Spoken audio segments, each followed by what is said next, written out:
看到中国人民银行是大动作来宣布关闭电子虚拟货币比特币第三方支付的管道，而印尼的央行也在17号宣布了禁止市场用比特币来交易，让比特币对美元的价格从1个礼拜前的破千美元行情是瞬间跌落到了700美元，暴涨又暴跌，让比特币的泡沫化疑虑再起。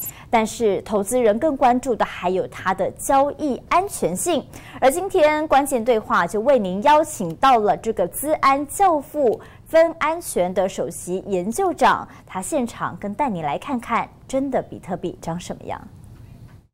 各位观众朋友，大家好！今年以来，比特币快速的窜红，现在1块钱的比特币已经可以换到1000美元了。不过，它到底是不是一个安全的货币呢？今天我们为您邀请到了全球著名的资安教父 Mikko 来接受我们的专访。Mikko 他很特别，他不仅和美国总统奥巴马齐名列于美国100大思想家，而且还受邀于 TED 4次演讲。今天我们就来欢迎 Mikko。Hello, nice to meet you, Mikko. Hello, Ashley, and hello, everybody. We know that Bitcoin is more popular now, but we are curious about that. On your perspective, do you think of it as a temporary rise, or it will be a mainstream in the future? I absolutely believe Bitcoin and similar cryptocurrencies are here to stay. They clearly feel a need that we've been having, especially when companies start to use cryptocurrencies like Bitcoin for business-to-business trade. There will be immense savings in currency exchange and transfer fees. Of course, that's something that the banks don't like, but I don't think there's anything that could stop the development of these new currencies. And I heard of it, you bring a Bitcoin today, right? Mm-hmm. Can you show that with us? Sure. So there are virtual Bitcoins and then there are physical Bitcoins. These physical coins are quite rare, but the idea is that it's a virtual Bitcoin which has been printed, the private key of one coin has been printed on a hologram sticker, and when you put that sticker on a physical coin, you end up with something like this. So this is one Bitcoin, which today would be worth around $1,000. But we are curious about that. Who issued it?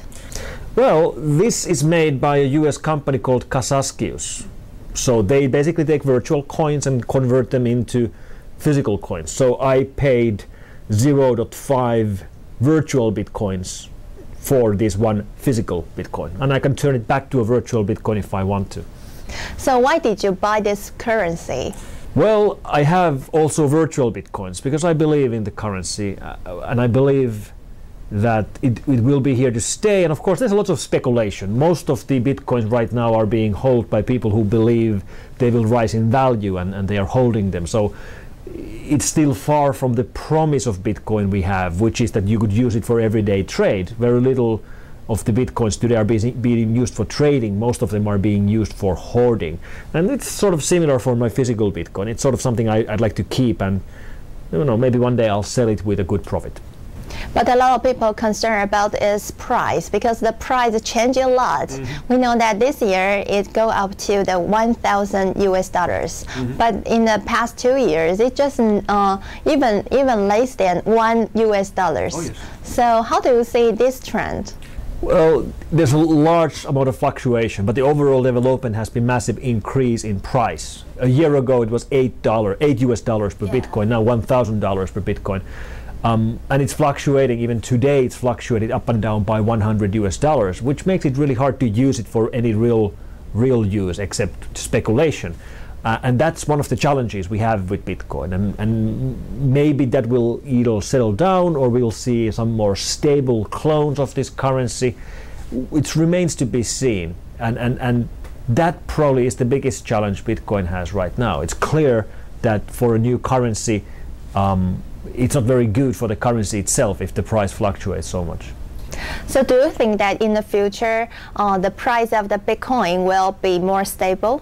Nobody really knows. Bitcoin value is not tied into dollars or euro or gold. It's not tied into anything at all. The value is based on what people think it's worth as means of trade. And that means some people speculate that eventually it will be $10,000 US per Bitcoin or $100,000 US per Bitcoin. Others think it's going to go to zero.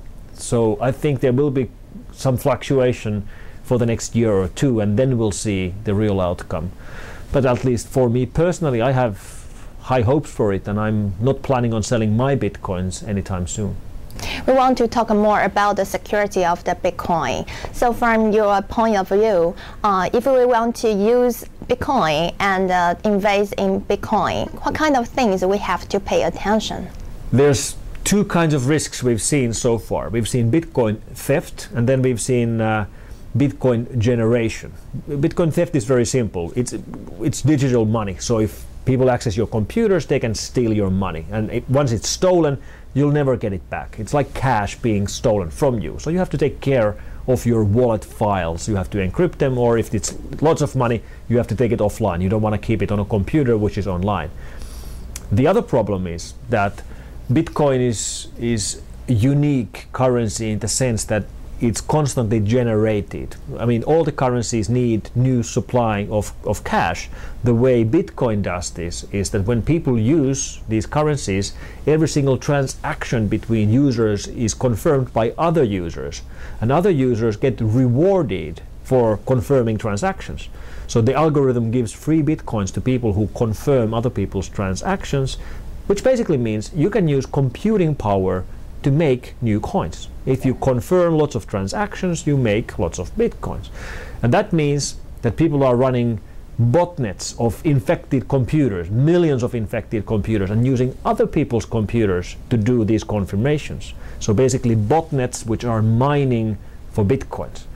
And that is a completely unique scenario, because we've seen criminals run infected botnets which will steal money by keyloggers or make money with banking Trojan attacks or ransom Trojan attacks.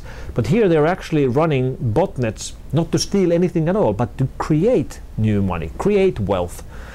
And we don't really know if that's a problem or not. It's sort of like a beneficial botnet, because the more computers you have in the Bitcoin peer-to-peer network, the more secure and faster the transactions are, because there are so many computers confirming them.